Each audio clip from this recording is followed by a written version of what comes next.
कांग्रेस सभापति मल्लिकार्जुन खारगे और राहुल गांधी क्रमागत द्वितीय वर्ष पर लालकिला रे प्रधानमंत्री नरेंद्र मोदी नेतृत्व में अनुष्ठित 80तम स्वाधीनता दिवस समारोह रे सामिल होई नाहंती।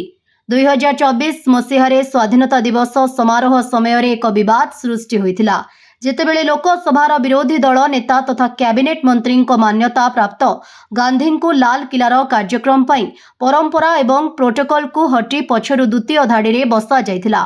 विरोधी दल कांग्रेस सांसद को सीट आवंटन को जनसाधारण प्रति अपमान बोली कहिथिले।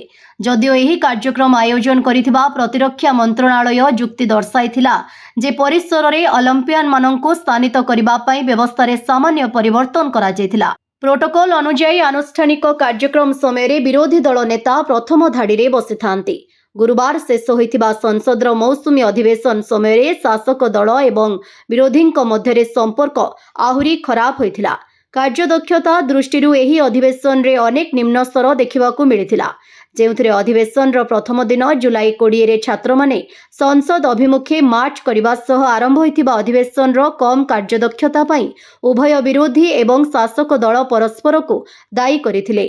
12टी बिल पारित होइथिला, जेउथिरे केवल गोटिए प्रश्नपत्र लीक विरोधी आईन उपरे विस्तृत आलोचना होइथिला।